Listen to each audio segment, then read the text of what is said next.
Hello दोस्तों, कैसे हैं आप? आपका एक बार फिर से स्वागत है मेरे चैनल आर के डिस्कवरिंग इंडिया में और मैं हूं आपका दोस्त रमन। तो दोस्तों, मेरी ये वीडियो काफी टाइम बाद आ रही है क्योंकि 2 साल पहले जब मैं यूरोप आया था तब मैंने वीडियो डाली थी कि आपको कैसे डॉक्यूमेंट्स प्रिपेयर करने हैं। क्योंकि दोस्तों, आई एम नॉट श्योर कि आपने मेरी पहले की वीडियोस देखी है या नहीं देखी। मेरा एक बार शेंगन का वीजा रिफ्यूज हुआ था 2015 के अंदर, जब मैं इंडिया से बाहर कभी ट्रेवल नहीं किया था, ना ही मुझे मालूम था कि यूरोप का वीजा लेना इतना मुश्किल है। जब मेरा वीजा रिफ्यूज हुआ तो मुझे पता लगा कि यार यूरोप का वीजा ऐसे नहीं मिलता। आपको कुछ एक कंट्रीज ट्रेवल करनी पड़ती है कि शायद एशिया में आप कहीं ट्रेवल कर लो या कहीं और ट्रेवल कर लो, जिससे अगर आप वीजा अप्लाई कर रहे हैं तो उनको लगे कि हाँ, आप ट्रेवल करते हैं, आप वहां पे रहने या बसने नहीं जा रहे हैं टूरिस्ट वीजा लेके। तो दोस्तों, जब मेरा वो वीज़ा रिफ्यूज़ हुआ तो मुझे बड़ा बुरा लगा और फिर मैंने ये डिसाइड किया कि शायद अब मैं 3-4 कंट्री ट्रैवल करूंगा, उसके बाद मैं शेंगन वीज़ा अप्लाई करूंगा, क्योंकि काफ़ी चीज़ें थी जो कि मुझे मालूम नहीं थी, क्योंकि उस समय इंफॉर्मेशन के लिए आपको लोग नहीं मिलते थे और मैंने कभी ट्रैवल एजेंट्स पे बिलीव नहीं किया। मतलब बड़ा मुश्किल है एक अच्छा ट्रैवल एजेंट मिलना या आपको गाइड मिलना जो कि आपको अच्छे से गाइड करे कि वीज़ा का प्रोसेस एक्चुअल में क्या है। ठीक है। तो दोस्तों, 2 साल पहले भी मैंने वीडियोस बना के डाली है। अगर आप मेरा देखेंगे इसमें तो आपको मिलेगी कि कवर लेटर कैसे बनाना है या इटनरी कैसे बनानी है, ठीक है, या डॉक्यूमेंट्स कैसे अप्लाई करने हैं। तो दोस्तों, ये वीडियो मैं बना रहा हूं, हालांकि अब मैं तीसरी बार यूरोप आया हूं।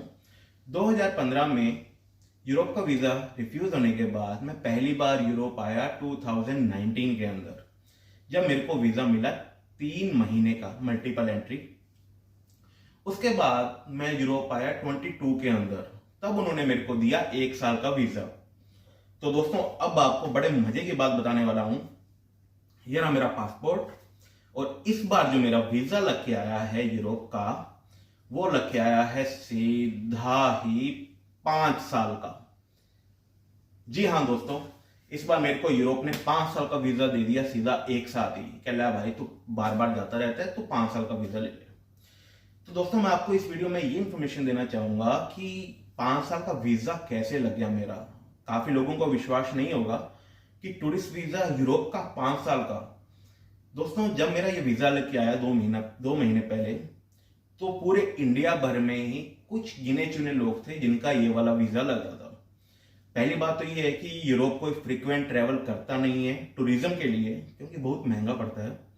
मेरे अपने तरीके हैं, जैसे मैं बजट में ट्रैवल करता हूँ। दोस्तों, मैं बहुत बजट में ट्रैवल करता हूँ यूरोप के अंदर, ठीक है। उसके लिए मैं अलग वीडियो बनाऊंगा कि बजट में कैसे ट्रैवल कर रहा हूँ। मेरा बजट होता है 2-2,500 रुपये पर डे का। दोस्तों, यहाँ पे रहने का ही 3,000 रुपये, एक दिन का एक हॉस्टल में एक जो बेड मिलता है वो 3,000 रुपये का मिलता है। अगर आप पेरिस में हैं, बार्सिलोना में हैं, एम्स्टर्डम में तो 5,000 का मिलता है। अभी मैं एम्स्टर्डम में हूँ, 5,000-6,000 से कम का बेड यहाँ पे है ही नहीं अभी, क्योंकि अभी है जुलाई और ये है सीजन का टाइम। तो दोस्तों, मैं आपको ये बताना चाहूंगा कि 5 साल का वीजा कैसे लग गया। ऐसे मैंने क्या किया कि मेरा 5 साल का वीजा अप्रूव हो गया। मतलब मैंने तो बोला भी नहीं कि मुझे 5 साल का दे दो, उन्होंने अपने आप दे दिया। तो दोस्तों, मैं सबसे पहले मैंने आपको जैसे बताया कि 2015 के अंदर मेरा वीजा रिफ्यूज हुआ। तो फिर मैंने देखा कि यार वीजा रिफ्यूज क्यों हो गया। मैंने तो सभी डॉक्यूमेंट दिए थे जो उन्होंने मांगे थे, मैंने कोई डॉक्यूमेंट मिस नहीं किया। बल्कि मैं सॉफ्टवेयर इंजीनियर था, अच्छी खासी सैलरी थी मेरी, और मैं सिर्फ 10 दिन ट्रैवल करना चाहता था और मेरा कम से कम 2 लाख का बजट था। और अकाउंट में पैसे भी दिखाए, मैंने सब कुछ दिखाया, इनकम टैक्स रिटर्न भी दिखाई, लेकिन कुछ फर्क नहीं पड़ा। मतलब लगा ही नहीं, बड़ा सैड मोमेंट था दोस्तों। उसके बाद 2016 के अंदर मैं पहली बार मलेशिया गया, मतलब इंटरनेशनल ट्रैवल किया। 2017 के अंदर मैं थाईलैंड गया। 2018 के अंदर मैं वियतनाम गया। उसके बाद मैंने 2019 में अप्लाई किया तो मेरा वीजा लग गया, ठीक है दोस्तों। उसके बाद 22 में अप्लाई किया तो मुझे 1 साल का वीजा मिला, जो कि मेरे लिए बड़ा सरप्राइजिंग था, क्योंकि मैंने नहीं सुना था काफी लोगों का। और जब इस बार वीजा लग के आया, वो भी मेरे लिए बड़ा सरप्राइजिंग कि 5 साल का वीजा लग गया। दोस्तों, सबसे बड़ी दिक्कत है शेंगन वीजा के साथ, आपको डॉक्यूमेंटेशन बहुत ज्यादा और बहुत अच्छे से प्रिपेयर करने पड़ते हैं। डॉक्यूमेंट्स की अगर बात करूं मैं कि मैंने कैसे अप्लाई किया कि मेरे को 5 साल का वीजा मिला, दोस्तों जो फ्लाइट की टिकट थी, फ्लाइट की टिकट मैंने एक्चुअली मैं आपको बताता हूँ, मेरी वन साइड नहीं, दोनों साइड मेरी डमी टिकट थी। दोस्तों डमी टिकट क्या होती है कि आप कोई भी एयरलाइंस के साथ रिजर्वेशन कर लेते हैं और उनको बोलते हैं कि पेमेंट मैं 3 से 5 दिन में कर दूंगा, लेकिन इसके लिए आपको कोई ना कोई ट्रेवल एजेंट की हेल्प लेनी पड़ती है। दोस्तों कुछ एक वेबसाइट्स है, आई एम नॉट श्योर कि वो कितनी जेन्युइन है, जो कि आपको 1000-1500 रुपये लेके डमी टिकट दे देती है। बट मैं हमेशा से आपको यही कहूंगा कि अगर आप डमी टिकट की तरफ जाते हैं लेने के लिए, तो आप किसी अपने जो ट्रस्टेड ट्रेवल एजेंट है आप उनसे बात कीजिए, आप उनको पे कर दीजिए। हालांकि जो ट्रेवल एजेंट है उनका कोई खर्चा नहीं है, अगर आपके ज़्यादा क्लोज हैं तो आपको फ्री में भी दे देंगे। ठीक है, मेरे जो नेटिव शहर हनुमानगढ़ में हैं, तो उन्होंने मेरी काफ़ी हेल्प करी है। मिस्टर नितिन हैं हनुमानगढ़ के अंदर, तो वो खुद ट्रेवल एजेंट है, उन्होंने मेरी काफ़ी हेल्प करी। उन्होंने मेरे को डमी टिकट्स दी बना के, और होटल की बुकिंग मैंने booking.com से की, और कुछ एक होटल मैंने गोआईबीबो मेक माई ट्रिप से भी बुक कर लिए, कि मैंने क्रेडिट कार्ड से बुक कर लिए, और जब वीज़ा आ गया तो मैंने वो बुकिंग कैंसिल कर दी और 100% रिफंड वापस आ गया मेरी क्रेडिट कार्ड के अंदर। और अगर मैं आगे के डॉक्यूमेंट्स की बात करूं तो आपको दिखानी होती है आपकी income tax return. Income tax return मतलब दोस्तों एक मैं आपको बता दूं कि उससे कोई फर्क नहीं पड़ता कि आप कितना इनकम टैक्स दे रहे हैं। ठीक है, मैं अगर मेरी अब तक की जर्नी की बात करूं, पिछले 5 साल में 3 वीजा लग चुके हैं, मैंने 1 रुपए का टैक्स नहीं दिखाया है कि मैं गवर्नमेंट को टैक्स दे रहा हूं, क्योंकि मैं इतना नहीं कमा रहा एक्चुअल में, या जैसे भी है। तो मेरी जो आईटीआर जो होती है वो नील होती है, लेकिन मैं इनकम टैक्स की जो फाइलिंग है वो मैं करता हूँ, चाहे वो मैं नील करूँ। ठीक है, तो उससे कोई फर्क नहीं पड़ता कि आप कितना टैक्स दे रहे हैं एक्चुअल के अंदर, आपकी सैलरी कितनी है। अगर आप किसी जगह काम करते हैं तो आपको 2-3 डॉक्यूमेंट देने पड़ते हैं। आपको सैलरी स्लिप देनी पड़ती है, आपको एक एनओसी देनी पड़ती है जो कि आपको एचआर डिपार्टमेंट से मिलती है।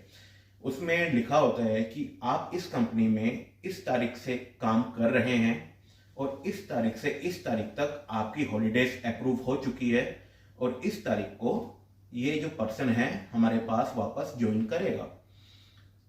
ठीक है दोस्तों, तो ये जो 2 डॉक्यूमेंट्स है, सैलरी स्लिप और एनओसी, ये आपको देने पड़ते हैं। ठीक है, उसके अलावा क्या डॉक्यूमेंट है, उसके अलावा जैसे मैं बोलता हूँ कि मेरा बिजनेस है, मेरा बीर बिल्डिंग हिमाचल में खुद का हॉस्टल है, तो मैंने बिजनेस अभी स्टार्ट किया 1.5-1 साल पहले। तो इनकम टैक्स तो अब मैं भरूंगा पहली बार कंपनी का, मैं सिर्फ डॉक्यूमेंट्स की बात कर रहा हूँ, बाकी चीजें छोड़िए। तो अगर आप बिजनेस करते हैं तो आपका सबसे इंपॉर्टेंट डॉक्यूमेंट है जीएसटी रजिस्ट्रेशन, मतलब जीएसटी नंबर। ठीक है, मैंने 2 डॉक्यूमेंट दिए थे। मैंने तो एक मेरा कंपनी का दिया था, कंपनी रजिस्ट्रेशन का, और एक दिया था मैंने मेरा जीएसटी रजिस्ट्रेशन। ठीक है, ये 2 डॉक्यूमेंट कंपनी के दिए। फिर आती है बैंक स्टेटमेंट। अगर आप पर्सनल बैंक स्टेटमेंट देते हैं, अगर आप कुछ भी करते हैं, ठीक है, आप कंपनी में जॉब करते हैं लेकिन आपकी पर्सनल जो बैंक स्टेटमेंट है वो आपको देनी पड़ती है, या तो 3 महीने की या 6 महीने की। जैसे फ्रांस कंट्री से मैं हमेशा अप्लाई करता हूँ, फ्रांस 3 महीने की मांगता है, वहीं जर्मनी या कुछ और कंट्रीज आई थिंक वो 6 महीने की बैंक स्टेटमेंट मांगती है। बैंक स्टेटमेंट में वो क्या देखती है, वो आपकी सैलरी देखती है कि हर मंथ इस तारीख को आपकी सैलरी क्रेडिट हो रही है, या हर महीने आप कितना खर्चा कर रहे हैं। ठीक है, मैंने मेरी कौन सी स्टेटमेंट दी, मैंने मेरी पर्सनल भी दी, मैंने मेरी कंपनी की स्टेटमेंट भी दी जो कि मेरा करंट अकाउंट है, दोनों की स्टेटमेंट मैंने दे दी। ठीक है, जो मेरी पर्सनल स्टेटमेंट है या किसी की भी, उसमें बस वो यही देखते हैं कि पैसा इसके पास है ना, अगर वो यूरोप जा रहा है क्या ये अफोर्ड कर पाएगा ट्रेवल वहां पे। ठीक है दोस्तों, जो मेरी समझ में अब तक मैं 35 कंट्रीज ट्रैवल कर चुका हूं, और वो भी बजट के अंदर। जापान भी जा चुका हूं, यूरोप की 26 कंट्रीज में ट्रैवल कर चुका हूं, साउथ ईस्ट एशिया ट्रैवल कर चुका हूं, टर्की ट्रैवल कर चुका हूं। मैंने सिर्फ एक ही चीज नोटिस करी है कि कोई भी कंट्री को आपको वीजा देने में कोई प्रॉब्लम नहीं है, बस उनको एक ही डर है कि आप उनकी कंट्री में जाके बस ना जाओ, क्योंकि बाहर की कंट्रियों में मतलब इलीगल इमिग्रेंट्स बहुत ज्यादा हैं। ठीक है, लोग टूरिस्ट वीजा लेते हैं और वहीं पे बस जाते हैं, वो वापस अपनी कंट्री नहीं जाते। इसके लिए जो जेन्युइन ट्रेवलर्स होते हैं उनको भी एफर्ट डालने पड़ते हैं अपने आप को साबित करने के लिए कि भाई मैं वापस आ जाऊंगा। उनको अगर आपने सिर्फ इतना दिखा दिया एम्बेसी में कि आपका इंडिया में ये सब कुछ है, ठीक है, फॉर एग्जाम्पल आप मैरिड है, ठीक है, तो वो भी इसको कंसिडर करते हैं। ठीक है, आपके पास बिजनेस है इंडिया में तो उसको कंसीडर करेंगे, आपके पास गवर्नमेंट की जॉब है तो भी वो कंसीडर करेंगे, और आप एक सॉफ्टवेयर इंजीनियर हैं जो कि 3-4 लाख रुपए महीने का कमा रहे हैं, ठीक है, मतलब कौन बंदा 5 लाख रुपए इंडिया में कमा रहा है फॉर एग्जाम्पल, वो छोड़ के यूरोप जा रहा है, तो वो क्यों मना करेंगे? 5 लाख से ज्यादा कितना कमा लेगा यहाँ पे? ठीक है, ऑप्शन है, लेकिन बंदा मूव नहीं होता है मतलब कोई भी कंट्री से सिर्फ इन चीजों के लिए। फैमिली है तो वापस आएगा वो बंदा अपनी फैमिली के पास, ठीक है। तो आपको अपना जुड़ाव दिखाना पड़ता है अपनी होम कंट्री के साथ। और अपने साथ यहाँ पे क्या है कि काफी लोगों के पास जमीन है, लोग कहते हैं प्रॉपर्टीज हैं, लोग कहते हैं मैं यार मैं प्रॉपर्टी के पेपर दिखा दूंगा। दोस्तों वो बिल्कुल मायने नहीं रखता है एम्बेसी के लिए, मैं सही बता रहा हूँ, उनको प्रॉपर्टी से कोई मतलब ही नहीं है, ठीक है। आपने दिखा दिया, क्योंकि पेपर बनाने में उनको वो वेरीफाई नहीं कर पाते एक्चुअल में, ठीक है। वो वही चीजें वही डॉक्यूमेंट काउंट करते हैं जिनको वो वेरीफाई कर पाए। आप मतलब वो आप बोल रहे हो कि शादी हो चुकी है, ठीक है, अगर आप पूछें तो आप उनको मैरिज डॉक्यूमेंट भी दे सकते हैं फॉर एग्जाम्पल, अगर वो क्वेरी करें, ठीक है। तो मेन पर्पस यही है वीजा लेने का, मतलब अगर आप वीजा लेते हैं आपको बस ये साबित करना है कि भाई मैं घूमने जा रहा हूं, मैं घूम के वापस आ जाऊंगा मेरी कंट्री में, मुझे नहीं बसना है बाहर, ठीक है। दोस्तों इसके लिए कवर लेटर सबसे इंपॉर्टेंट डॉक्यूमेंट है। मतलब अगर आप अप्लाई करते हैं आपके डॉक्यूमेंट इतने होंगे, लेकिन सबसे ऊपर जो होगा वो होगा आपका कवर लेटर। जो कॉन्सुलेट है, जो एम्बेसी में बैठता है सबसे बड़ा बंदा किसी भी कंट्री का किसी देश में, तो सबसे पहले आपका कवर लेटर पढ़ता है कि आपने कवर लेटर में क्या लिखा है। दोस्तों कवर लेटर मैंने अच्छे से एक्सप्लेन किया हुआ है कि कैसे बनाना है, और मेरी पिछली वीडियोस में जाके देखिए how to make cover letter for the Schengen visa. काफी लोगों को इससे हेल्प मिली और काफी लोगों के वीजा अप्रूव हुए हैं उस कवर लेटर की वजह से। या जो मैंने इटनरी का फॉर्मेट दिया है उसको आप जाके देखिए कि इटनरी कैसे बनाते हैं, ठीक है। दोस्तों एक चीज एक डॉक्यूमेंट और है, वो है आपका इंश्योरेंस, ट्रैवल इंश्योरेंस। तो ट्रैवल इंश्योरेंस बहुत ही इंपॉर्टेंट डॉक्यूमेंट है। जरूरी नहीं है कि अगर आप जैसे कोई और कंट्री ट्रैवल कर रहे हैं, आप थाईलैंड ट्रैवल कर रहे हो, ठीक है, आपने कहा यार लिखा नहीं है ट्रैवल इंश्योरेंस नहीं लेता, लेकिन दोस्तों ट्रैवल इंश्योरेंस बहुत जरूरी है। बाहर की कंट्री में कुछ हो गया, आपकी फ्लाइट मिस हो गई, या आपका जो बैगेज है वो फ्लाइट ने मिस कर दिया, आपके पास कपड़ा ही नहीं है पहनने को, या आपका कोई एक्सीडेंट हो गया, आपने स्कूटी रेंटल पी ली, आप स्कूटी से गिर गए, कुछ भी हो गया, दोस्तों बाहर के देशों में बहुत महंगा है मेडिकल ट्रीटमेंट वगैरह, या जो भी ये चीजें हैं बहुत ज्यादा कॉस्ट करती है, मैटर करती है। और ट्रैवल इंश्योरेंस आता है कितने का, 1000-2000 का ट्रैवल इंश्योरेंस आता है, ठीक है, जो कि शेंगन वीजा के लिए इंपॉर्टेंट डॉक्यूमेंट आपको चाहिए। और मैं आपको ये सजेस्ट करता हूँ आप कभी भी ट्रैवल करें तो ट्रैवल इंश्योरेंस के बिना ट्रैवल ना करें। 1000-2000 रुपए में कुछ नहीं होने वाला। आप लाख रुपए घूमने पे लगा रहे हैं, लेकिन लाख रुपए की सिक्योरिटी के लिए अगर आपने 1000 रुपए का इंश्योरेंस खरीद लिया तो कोई बड़ी बात नहीं है, ठीक है दोस्तों।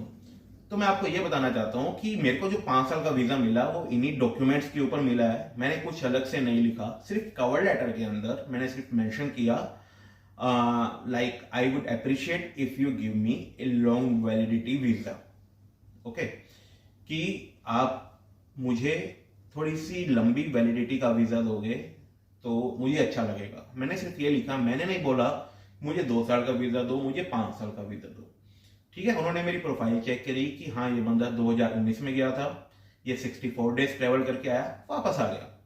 फिर ये बंदा 2022 में गया, 3 महीने यूरोप में ट्रेवल कर रहे, फिर वहां से टर्की में जाके 3.5 महीने का ट्रेवल करके अपनी कंट्री वापस आ गया। तो डेफिनेटली अगर मेरा इंटेंशन होता यूरोप के अंदर कहीं बसने का, क्योंकि मैं नॉर्वे, स्वीडन, फिनलैंड और यहाँ पे France, Spain, Germany, Netherlands, Belgium, सब जगह दोस्तों मैं जा चुका हूँ, ठीक है। तो इस बार उनको पता लग गया जब मैंने तीसरी बार अप्लाई किया कि ये बंदे का बसने का मन नहीं है, बसना होता तो कब का बस चुका होता ये, ठीक है। तो इसलिए उन्होंने मेरे को 5 साल का वीजा दे दिया।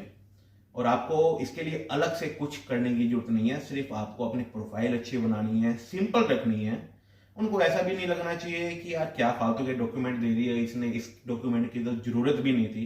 दोस्तों आपको कोई फालतू के डॉक्यूमेंट नहीं दिए, मैंने आज तक एक डॉक्यूमेंट फालतू का नहीं दिया, ठीक है। फालतू के डॉक्यूमेंट मतलब आप घबरा रहे हैं मतलब कि हाँ आपको डर है कि शायद मुझे वीजा नहीं मिलेगा, ठीक है। वही चीजें वो चीज नोटिस करते हैं जो कि एम्बेसी में बैठे हैं। एम्बेसी वाले भी एक डॉक्टर है, ठीक है, जो कि आपकी प्रोफाइल देख के समझ जाएंगे कि आपका इंटेंशन क्या है, ठीक है, तो काफ़ी बार इंटरव्यू के लिए भी बुलाते हैं वो। अगर आप पहली बार यूरोप का वीज़ा अप्लाई करते हैं या आपके पास कॉल आता है, वो आपसे बात करते हैं, हाँ जी आप क्या करते हैं, आपकी फैमिली में कौन है, फैमिली में इंडिया से बाहर कौन रहता है। दोस्तों इसके ऊपर भी मैंने एक वीडियो बना रखी है, interview question for Schengen visa, क्योंकि मेरा भी इंटरव्यू हुआ था जब मेरा वीज़ा रिफ्यूज़ हो गया था 2015 के अंदर। उन्होंने काफ़ी क्वेश्चंस किए और बस वही, मेरा तो कोई इंटेंशन नहीं था बाहर बसने का, लेकिन फिर भी मेरा वीज़ा रिफ्यूज़ हो गया। तो आप में से काफ़ी लोगों का वीज़ा रिफ्यूज़ हुआ होगा, आपको दिल छोटा करने की जरूरत नहीं है। मैं तो ये सजेस्ट करूंगा कि बार बार अप्लाई करने के बजाय बाकी अच्छी अच्छी कंट्रीज आप वहां पे ट्रैवल कीजिए, और अगर आपका वीज़ा आज रिफ्यूज़ हुआ है तो कम से कम 2-3 साल बाद आप दोबारा अप्लाई करो, जब आप 2-3 कंट्रीज घूम चुके हो। ठीक है, बैंक में आपका ज़्यादा पैसे की जरूरत नहीं है। अगर आप 1 महीने के लिए जा रहे हो तो 2 लाख रुपए बहुत है दिखाने के लिए। ठीक है, क्योंकि जब आप होटल या ये सब चीज़ें दिखाते हो, मतलब हो जाता है 2 लाख में। मैंने 2 लाख से ऊपर नहीं दिखाए कभी। मैंने 3 बार अप्लाई किया है, मैंने कभी भी 2 लाख रुपए से ऊपर दिखाए ही नहीं। और वो भी काफ़ी बार कम पैसे होते हैं तो मैं दोस्तों से उधार ले लेता हूँ। मतलब मुझे 3 महीने की स्टेटमेंट देनी है तो मैं 3 महीने से पहले ही पैसे उधार ले लिए। मैंने दोस्तों को बोलता हूँ भाई 3 महीने बाद दूंगा मैं। जब वो 3 महीने बीत जाते हैं, जब वो स्टेटमेंट में नहीं आता कि जब मैंने वो दोस्त से पैसे लिए हैं, तो मैं स्टेटमेंट प्रिंट करवा के बैंक से सिग्नेचर करवा के मेरे दोस्तों को पैसा रिटर्न दे दिया। ठीक है, तो दोस्तों हर एक चीज के सोल्यूशन है। ठीक है, आपको यूरोप आना ही है, काफी लोगों का ड्रीम है एफिल टावर देखना है यार, या एम्स्टर्डम में पार्टी करनी है, या बार्सिलोना देखना है, या मुझे इटली में जाना है, ठीक है, मुझे स्विट्जरलैंड जाना है।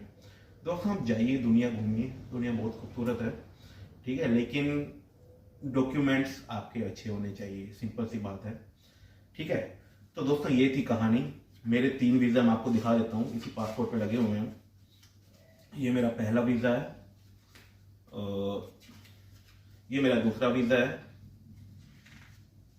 ये जापान का वीज़ा, और ये रहा मेरा लेटेस्ट वीज़ा 5 साल का। थोड़ा नज़दीक आगे दिखा देता हूँ, ये लास्ट क्लिप होगी क्योंकि ये अनएडिटेड वीडियो मैं बना रहा हूँ। अभी मैं बैठा हूँ एम्स्टर्डम के अंदर, सीधा यूरोप से आपको वीडियो बना के भेज रहा हूँ ताकि आप लोगों की हेल्प हो कुछ, और बस इसके बाद मैं वीडियो बंद कर दूंगा।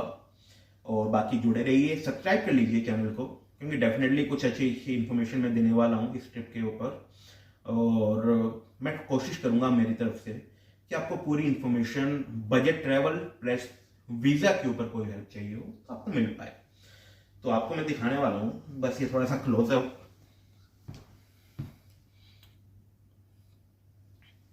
चलो ये वीडियो यहीं तक, बाय बाय।